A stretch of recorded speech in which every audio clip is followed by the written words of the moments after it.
Wish you were one of those influencers with raving fans who binge on your every word, consume all your content, buy everything you have to sell, and demand even more? Then stay tuned while Authority Magazine columnist and BuzzFeed contributor Tracy Hazzard shares strategies, tips, and tactics from top videocasters, podcasters, authors, and social influencers on creating that bingeable factor. Now, let's join Tracy as she explores how to rise above all the digital noise with the Binge Factor.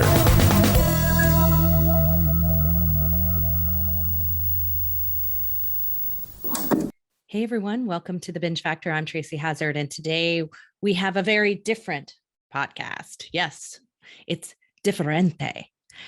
We have the host of Diferente, Maribel Quezada Smith, and she is a TV documentary and podcast producer, as well as a production consultant and coach with over 15 years of expertise developing meaningful content.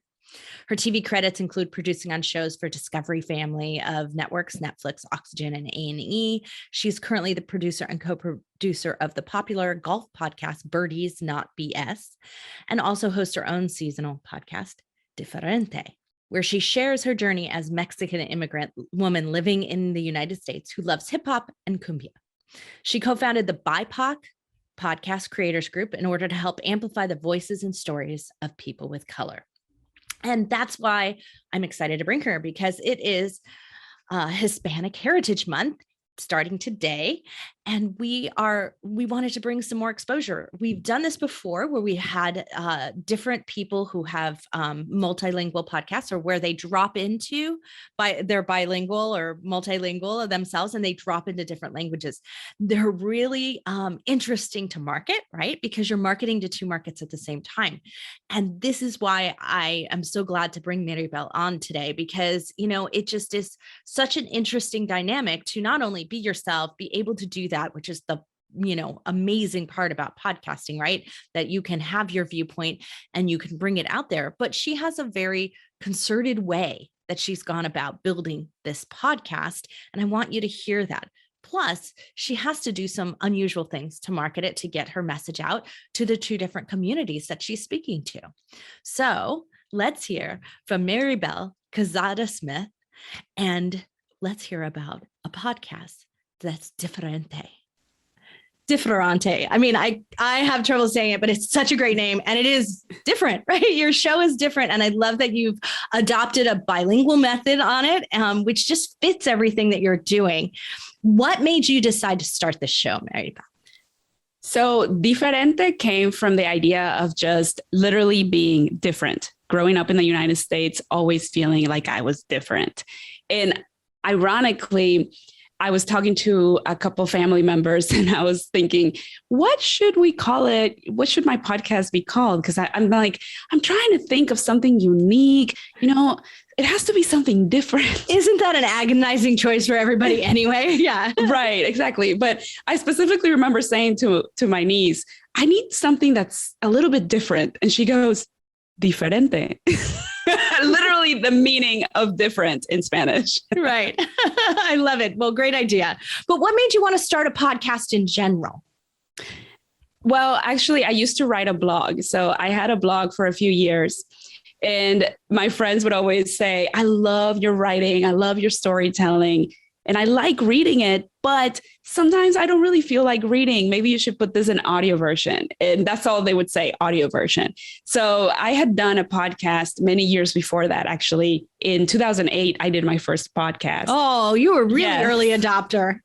Yeah, but I didn't stick with it, which happens to a lot of people. I did not stick with podcasting. I'm actually a video producer by trade. So I was more into the video world. And then when my friends started telling me that they loved hearing my stories, or they loved reading my stories, but they wanted to maybe listen to them, that's when the idea of taking it into podcast format came about.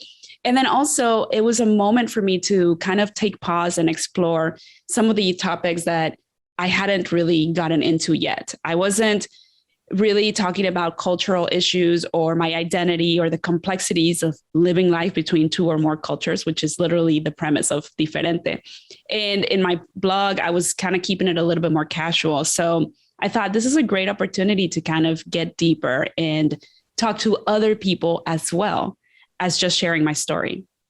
Oh, it's such a fantastic reason to start. And you already had a little bit of experience in it. So you weren't too daunted. The thing is like, I imagine as a video producer, like there's way more equipment, way more complication. This seemed actually kind of simple in the end of the day to do a podcast. That's so funny that you say that it seemed simple, because it did at the beginning. I was like, oh, this should be easy. Like, but it's not, it's right? Audio. I don't know why I had that idea, because at the end of the day, I knew nothing about audio production. I know a lot about video production, but back then in 2018, when I launched Diferente, I didn't know much about audio. So when I actually started doing the research as to how to launch a podcast and actually started doing the work, that's when I realized, oh, this is not as simple as it seems. It is simple to start. It's not simple to continue, and it's definitely not simple to keep a show going for a long time. Right. It isn't simple. And, you think sometimes because we have more experience in different areas, we sometimes really get overwhelmed with the perfectionism side of things, right? Oh, yes. Did that happen to you? Oh my God, so much. I have an episode that talks about that a little bit. I'm just such a perfectionist. It's part of my A-type personality, and I'm trying really hard to be better at that and kind of like let go of that side of me. But I come from media and I come from the TV world, and there's just very little room for mistakes in television, at least the way that I was trained. So when you're used to that, and I grew up in a household that was also kind of, there was very little room for mistake. So I've grown up that way. And I think that you bring it into your creation process sometimes, and it makes it really hard to put out content in a meaningful way or in a natural way sometimes. So I'm trying to kind of shed that a little bit. I think the reason I get caught up in it is because being a producer, sometimes I feel like people are going to look from the outside and say, she's a producer and this is what she's doing. Yeah. Like, she's a producer and she's not perfectly putting out amazing content. And that's where I get caught up. But at the end of the day, it really doesn't matter. And most people don't think about it. The most important part about creating a podcast is having something important to share, or having a story to share, and being able to relate to other people when you're telling the story. That's one of the things that I think I want to highlight about your show that I think is really, really good. You, in some ways, each episode has its own theme, even if you've got a guest on, where a lot of people have a guest on and they let it lead. And they're the theme. Yeah. And they're the theme, right? Like at the end of the day. But you don't. You seem to have like a point of conversation that you want to have with the guests that you're having on. And you drive the conversation there, which I think is really powerful, because we're not getting the whole picture of that guest on there, but we are certainly getting their viewpoint on something. And that's unique and unusual. We don't see that on a lot of shows, or we don't hear that on a lot of shows. And I think it's really serving your show well. And personally, for me, that's your binge factor, because I can, maybe not your guests, because I don't know that I would come across your guests in my everyday life. But, because you have so many guests that have such diverse cultural backgrounds. And while I hope that I touch as many cultural backgrounds, I definitely don't have that perspective that you do where you can find them. So I don't hear them on every show. And so, but to get this one perspective out of it makes me want to follow that person and find out more about them, because you gave me just enough of something really interesting. And that is actually a really good strategy. I think the guests who are serial guesting on a bunch of shows and then come on and basically tell the same story and tell everything, they're not serving themselves well. If they kept it like you're already leading them to having just like, hey, on this show, I'm only going to give this perspective of me, I think people might be more intrigued to find out more. And it actually might be serving your guests better. Yeah. I appreciate that. Thank you. That's a huge compliment, first of all. So I appreciate that. I'm going to let that soak in. Good. But the reason why I decided to do it that way, there are several reasons. First of all, if you ever listen to my very first episode, so I call it 101, you will hear me talk about how I have a lot of uneducated and unresearched opinions, but I don't share those out loud or in public with people. I try to keep those to myself, or I try to like only have conversations with people, you know, in presence of other folks and not in a podcast setting. And that's really important to me. Like, I don't want to just spew information that has been regurgitated or assumed or stereotyped, and it's stuff that we already heard from somebody else, and make assumptions. I want to speak from experience. That's really important to me. And I want my guests to also speak from experience. So the reason why the episodes are driven by a topic and not by the guest specifically is because we want to explore specific topics that they have maybe had experiences with. So we're speaking from our personal journeys, our personal experiences of certain things that are going on in society or certain topics. We're not just saying, well, you know, I think that Chinese food could use a little bit of, I don't know anything about Chinese food to that. I mean, yes, I know enough about what it tastes like, but in reality, do I really know about Chinese food? No. So that's just to give you a bad example of what I'm trying to avoid. I'm trying to avoid just speaking from knowing nothing, which I think is a problem in media in general. Yeah, it's not just in podcasting, it's in media in general. Yes, I would agree with you. We hear a lot of opinions on people who shouldn't be talking about those things. But you have some perspectives. You have actually created an online resource community for Black, Indigenous, and people of color in podcasting, which I think is fantastic because there's not enough, right? There's not enough diverse perspectives all over the place. And it's something that I think is underserved. So why did you decide to start this group? Well, because I mean, you've got a great show going on. You could be doing this on your own. You didn't need to support other podcasters, but you chose to. No. I mean, so that's actually a really good segue. Thank you for that, because that idea of I don't need to support other people is what really started brewing inside of me.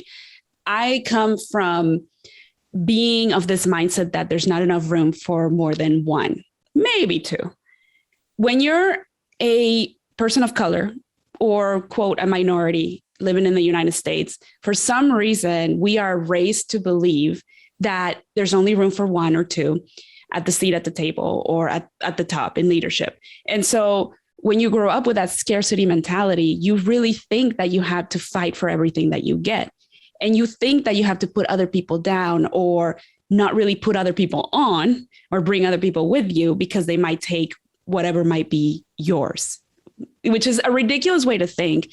But a lot of us do think that way and come from that mentality. So do a lot of women. I have to say, as a woman who's older than you, but, you know, have been in the corporate world before, there's a lot of that there. There is a lot of that there. And so, I can feel that perspective that it is a sort of like, you know, I got to get the only spot that's available for the next girl, right? You know, before the next girl gets to it or whatever that is. So good for you for recognizing that and saying, you know, this isn't maybe how I want to be.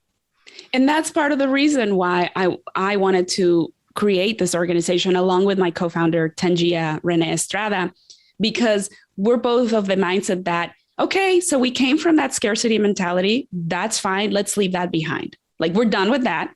We are now seeing more doors opening, but the truth is that not enough are opening, and we need to do something about it. So we created the organization as a beginning step for a community. So it started like a community just to give resources and opportunities to people, you know, just giving people more insight into podcasting beyond the 101. So you have a lot of folks who start podcasting, like I said earlier, but not a lot who stay. So how do we keep them in the game? That's what we're all about. So BIPOC Podcast Creators is about like that next level, making sure that we are building and amplifying these voices of people of color, and actually fighting for that transparency in the industry, making it more diverse, more transparent, and more inclusive. Mm-hmm. Well, great for you. I'm so glad you're doing that. I think it's much needed in the marketplace and in the industry in general. We need a lot more voices that are diferente. Right? We do. And so I'm going to have you saying it correctly, Tracy, by the end of this. Don't worry. I know. I'm still blowing it. We'll right? Practice together. I know. Spanish was not my thing in school, which is crazy because I live in California. It should have been what I studied. Instead, I took French because that just sounded like I wanted to So run away to sexy. Paris and be Madeline or something, when I was younger. And that was a mistake because I've never used it one day in my life, but I could have been using Spanish. So I'm so encouraging my daughters to take Spanish. It's not even funny. So we're changing that in my life. But yeah, so, one of the things that I want to touch on is, this idea of sometimes you do need to have your opinion. You have to put that out. You've done a couple of solo episodes. I noticed one recently. And was that a concerted decision to say, hey, I got to just talk about this? So in this particular episode that I listened to, you were talking about, your mission for immigration and other things. And you were just talking about what's going on there. And it was a nice insight into you. But are you going to do more of those solos going forward? Or do they still make you feel maybe a little uncomfortable? Yes, they still make me feel a little bit uncomfortable, but I have learned to embrace that. I've learned to embrace feeling uncomfortable about certain things and still doing them. The main thing that I want to do with Diferente is continue to explore the complexities of living life between two or more cultures and celebrate that. So in doing that, I do believe that I have to share my story. I have to share my own journey in coming up in the United States as an immigrant, even in coming up in Mexico, like growing up in Mexico too, that also sheds light into my experience as well. But at the same time, like everything in life has different perspectives. So Diferente is also about bringing in other voices that can help me explore some of these topics. There's an episode called Rich White Lady Decisions. And I don't know if you had a chance to listen to that, but if you listen to it, the title can be a little bit like, for some folks. But when we talked about it, it's all about how I admire how a lot of rich white ladies make badass decisions about things in life and they don't second guess themselves. And I want to be more like that. I want to be able to make those decisions. But what's holding me back from making those decisions? A lot of preconceived notions, society, a lot of things that I've learned growing up. So we talk about that in the episode, and it's culturally relevant. It's also relevant to life, but it comes from an experience perspective. We actually have those experiences. It's not just me talking about something again that I don't really know anything about. So it sounds to me like you're still more comfortable in that co-space where you can have it be in a conversation, which is one of your strengths on the show. I mean, your interviews are not like interviews. They're like conversations. And that's what's really beautiful about them, about how when you listen to the show, you just feel like you're a part of this conversation. And in such they're chatty in such a good way. Like, I hate to use that word because it sounds negative, but it's in such a good way that it's chatty because you've made your guests so comfortable that they literally will drop into Spanish, or they're, like that stuff will happen naturally in the conversation. They're not holding it back as though I'm on camera, I'm on a microphone, right? They're not holding back with you. And that's a really great way. And I think it comes from really this approach that you're taking. So really, really Thank wonderful. you. And so let's talk about a couple of process things in podcasting, because, hey, it's the Binge Factor and we got to talk about those things because people want to know, how do you do this? So your show is well produced. And so we want to get to some things about how it happens, right? So you talked about having this topic direction to things. So tell me, how do you get these guests? And then when you get them, did you go out and seek them because they fit the topic, or did you meet them, research them if you didn't already know them, and then develop the topic that you want to talk with them about? Like, how did that beginning sort of production process go? That's a great question. So I actually started, season 1 was kind of more guest driven, and I was exploring what I was really trying to do. Season 1 was a learning journey, to be honest. We had some great conversations though.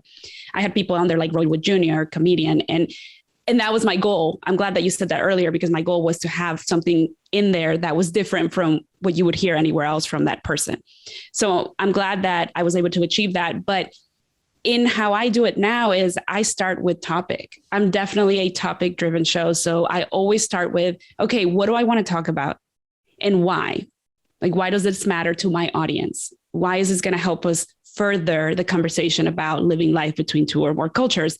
And then I from just meeting people or doing research online, I start to figure out who I should talk to about those topics. And a lot of the time it ends up being someone that I happen to know, but sometimes it's someone that I've never really met or I've never really had a conversation with. So those are a little bit more challenging. You're kind of challenging. seeking them out because the topic interests you to have a conversation at, and they're the right person for it. I think that's a really good approach, rather than, well, let's see if we can develop a topic out of this, like that's harder to do, right? Really hard. It's really hard to keep somebody's attention, especially when we're competing with so much out there. It's really hard to keep somebody's attention when you don't have a reason to drive the conversation. Yeah, absolutely. I hear a lot of shows like that. I'll listen to them just to kind of do research and figure out what's going on out there. And there's a lot of that.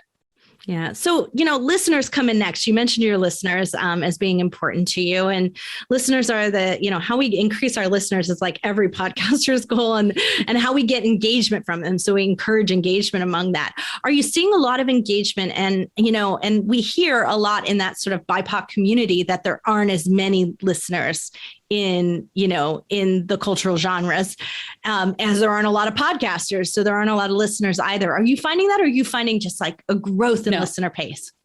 No, that's absolutely false. There actually is a significant amount of listenership when it comes to bicultural folks or multicultural folks, Latinx folks, people, living between two or more cultures. There are a lot.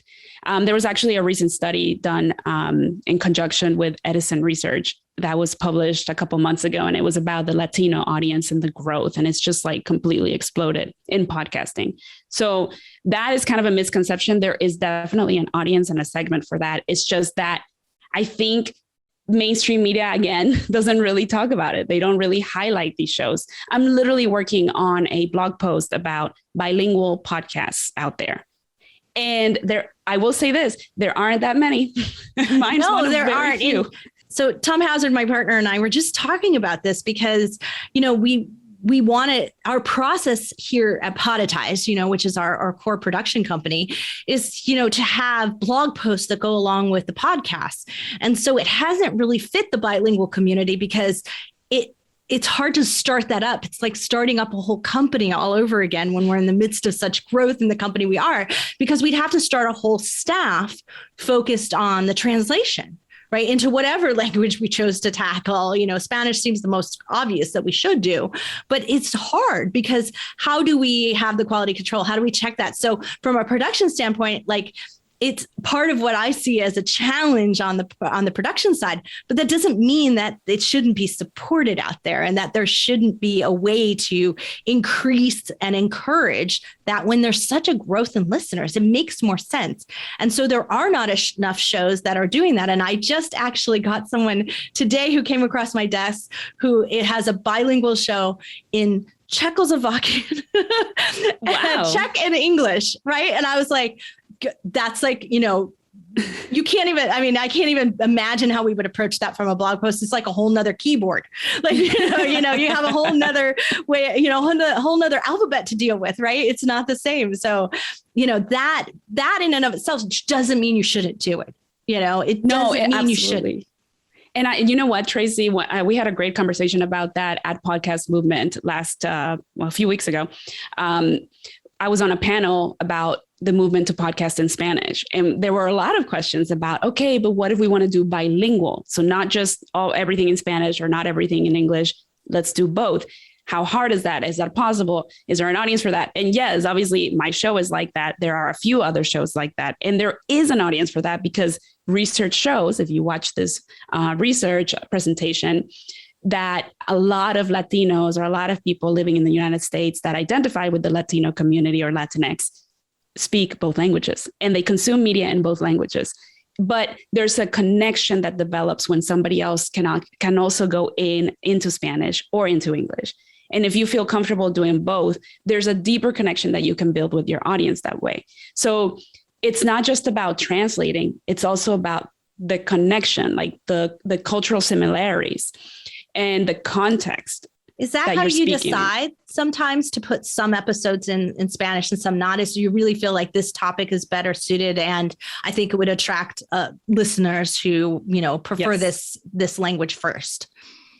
Yes, absolutely. That's how I decide. And if you listen to some of these episodes, you'll notice, like, for example, Cuando conocí el racismo, that episode, I made it in Spanish because I wanted to make sure that the community, the Spanish speaking community, could understand what racism was like in the United States.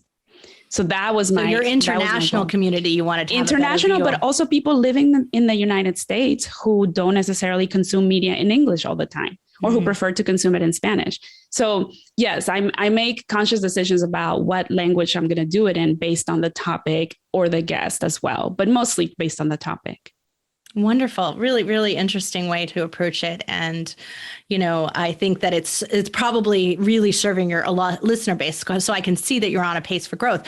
But, what about that engagement side? Are you finding that there is actually a lot more engagement in the communities that are communicating back with you and saying, hey, I love the show, or hey, I'd like to talk about this?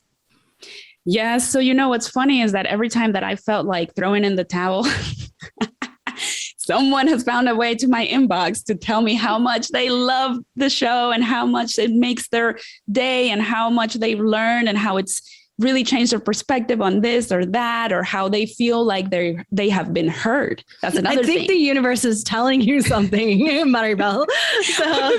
But Tracy, this is a longevity game. Like it's hard out here for an independent podcaster. And even though I'm a producer and I'm producing other shows for other people, I'm consulting on other shows, I'm doing video, I'm doing other things.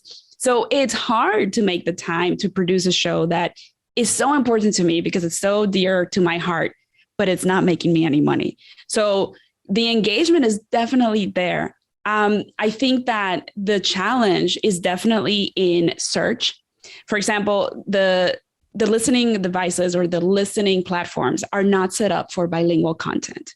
There's nothing out there that really helps you find bilingual content. And that's the struggle out there that I'm dealing with.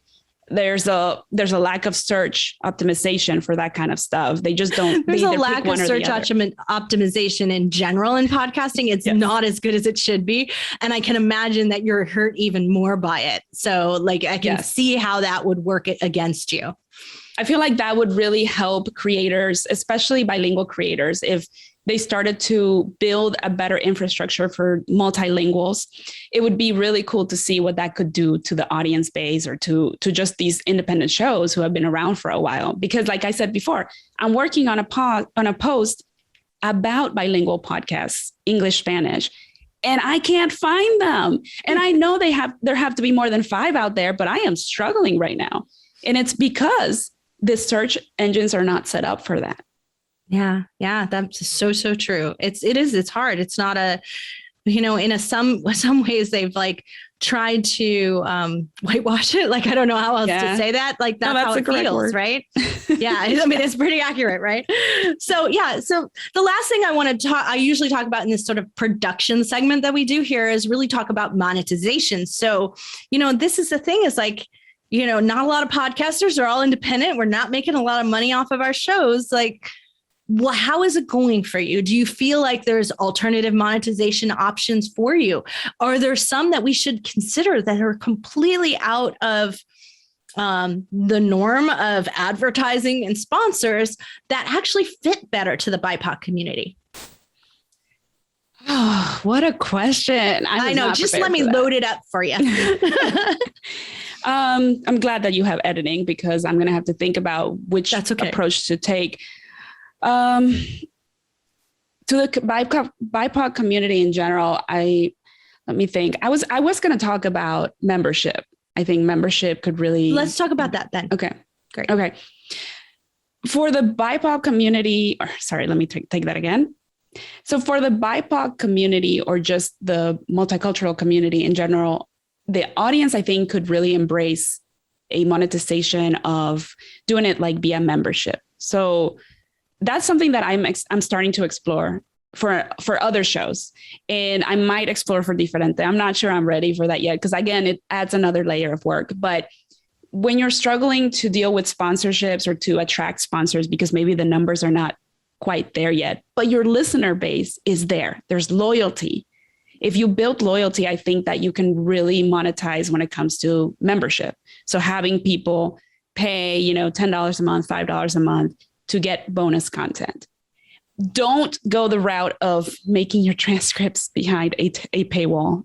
That is something that I think is very much frowned upon and should be frowned upon. I actually found some podcasts today as I was doing research that are putting their transcripts behind a paywall. So it's kind of like part of their bonus content. And I think that's horrible because it goes against everything. You saw me cringe when that happened. Yeah, because we're talking about accessibility here, and you're literally denying access to people who actually cannot hear, that they need to, people who need to read these transcripts. So you're actually hurting yourself and your brand by doing that. So when I talk about monetization in our community specifically, we do talk a lot about memberships. Like, how can you use that loyalty and, promote that loyal fan base to become members and support the show that way, so that you can at least maybe not get rich off of it, but so that you can at least cover your costs and continue to make content and then grow from there into a show that might be sponsored.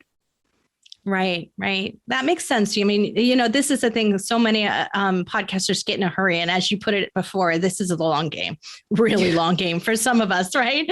And when it's a long game, we really have to be sure that we're making some of the right choices. And I always think if you monetize too soon, you sometimes, it ends up making a mistake. And what ends up happening is you quit your show because it didn't work out. And it's just a timing thing instead. And so that community can really tell you what's going to make the most effective for me to sell. So building that community first makes sense. And survey them. I mean, we're doing a survey on one of the shows that I produce, Birdie's Not BS. And we're going to be doing a survey of our membership to see if that's something that people would go into. Like, would they be willing to support us through membership and get bonus content, special access, different levels of things that we can offer to them. There are so many different things that you can offer besides just creating another RSS feed that's private. You can also look at, like, how can I leverage my social media? Like, maybe I can have some lives that are just for close friends. And those people that are paying into the membership are inside the close friends community, and they're the only ones that can watch these lives. How can we do maybe in-person events once, people start coming out again and things start to be safe again? How can we leverage that with our community?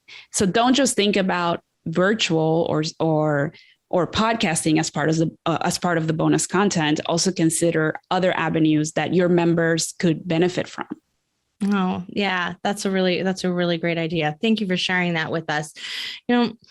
I want to make sure that this is doing something for you at the end of the day. So, what have you seen that podcasting has done to grow you, your authority, your business, your mission? Well, podcasting has done a lot for me. It's definitely introduced me to a lot of fantastic people. And that's one main thing that I have to thank podcasting for, because I've made some amazing friendships. And that's how I met my co-founder for BIPOC Podcast Creators. But also it's directed me in a new way as a business person. I mean, like I said before, I come from the television world, documentary. I've been in video for a long time. I'm actually now going more into podcasting. I've been producing more podcasts and consulting on podcasts. So my business is now, I'm producing, consulting, and coaching podcasters how to level up and how to make sure that their content is above the rest, how to stop that scrolling, how to get people to actually listen and tune in, how to get people to actually become loyal listeners through meaningful content. So I'm doing that for both podcasters and people who create video content online. And that's how I'm focusing my efforts. And it's been going really well, but I definitely say that podcasting has opened up that avenue that I didn't know was possible. And it's opened up new opportunities. And I'm so thankful for the exposure and the lessons that I've learned so far as a podcast creator, as a producer, as a host, as the many things that we all are for our podcast. Those many hats that we keep wearing, right? What did you find the most challenging part about podcasting for you personally? I think finding my voice was the most challenging part. As someone who was literally making a living, and still does, by asking questions, like being the other person, the person behind the camera. I was the one interviewing people. Someone who was used to doing that, I had to then come to terms with being the one leading the conversation and being on the microphone and putting myself out there. And that was difficult. That was challenging in a good way, in a beautiful way. And you'll hear that on my show, like on Diferente, you'll hear the transition from season 1 into season 2 as how my voice has evolved. But my hands would sweat when I would sit down to record on season 1. The first like 10 episodes, probably, my hands would sweat and no one would be there. It would just be me and someone who I couldn't even see because I was just using audio. I couldn't see the person. So it's just crazy, right? And like I said, you come from this world where I've interviewed tons of people and important people and celebrities. But for some reason, I would just get super nervous because it was me. I was then literally putting my voice on the line. Well, it doesn't come across that way on the show. I can tell you that. So it may have been behind the scenes, but it does not show. You cannot hear that in the show at all. So good for you to put yourself out there. I love that. You mentioned something that I want to touch on. And I don't normally get onto any kind of controversial subjects, but I really love to understand some more about it because I think that there's I don't know. I get the sense from what I heard on a few episodes. I was like that I feel the same way as a woman in business. And you talk about something called code switching. Would you tell our audience a little bit about what that is? And let's have a little discussion. Oh, girl, how much time do you have? Because that's a long subject. It is a long topic. I know. There's literally a show called Code Switch dedicated to just that because it is so expansive. But just to give you an example. So code switching is when usually it happens with people of color. And when you are a certain person, like myself, for example, I'll use myself. So I'm a Mexican immigrant living in the United States. There are certain things about my authenticity and who I am as a person, including my hair being curly, that are not always accepted by society, like mainstream society, and mainstream society being primarily white society. So when we go into the world, we sometimes, especially if we're going into corporate or places where they are dominated by white folks, we do feel like we have to switch into someone who's a little bit more palatable to mainstream society, someone who fits in a little bit better, who doesn't stick out. That's a big thing growing up. I remember I would always feel like I need to make sure that I'm fitting in. I don't want to stick out. And so that's code switching, is feeling like you have to be someone other than yourself for people to accept you and for you to be able to succeed in life. And so it's everyone out there. This is why I asked her to talk about this, because I wanted you to hear the high level of topics and the seriousness of what these are, what these mean. And, you can have an opinion on that, but the beauty of what is, and I'm going to try it again and make sure I get it right this time. Diferente. Did I do it better that time? All right. Way better. Way better. Got it. See, I'm working on it. And that what Diferente has to offer and what Maribel here is offering to you is this opportunity to get an understanding of what that sounds like, what that feels like, what that looks like, and have a chatty and comfortable, an intimate conversation. That's what I mean by when I use that word chatty. I mean, it's like an intimate conversation, two friends talking about this, and you're getting an insight into that, because these subjects are something that we all need to hear, no matter whether or not we see it on our daily basis. But I guarantee you, when I heard that episode, I was sitting back thinking, oh my gosh, I do that. I used to do that in the corporate world, but it's a male-female dynamic, right? Yeah. But I was the only woman amongst a lot of men all the time in my career. So I understand what that felt like. So that gave me the sense of deep understanding. Oh, I feel that. That's an awful way. I hated it every day of my corporate life. How do you live your entire life like that? Now I have empathy and understanding for what's going on, and that shifts perspectives. So that's what the power of what you're doing on your show. And I just wanted to bring that up as we wrap up here, because that power matters. And that's why the diverse voices out there matter so much. So thank you, Tracy. That was so beautiful. And I really appreciate you saying that, because that's my whole mission with Diferente, is to build empathy, to have conversations that actually open up further conversations. And by the way, I try to be very intentional about keeping them short also. So you won't be spending your whole day Joe Rogan style on my podcast. No, you really won't. But it's still in depth enough. Like, that's what I want to point out. Like, you still get, really deep insight. It's not like it's surface gloss. So, and that's so important. So Maribel, thank you so much for bringing your podcast into the world. And thank you for being such a champion for diverse voices everywhere. Thank you, Tracy. Thank you for having me.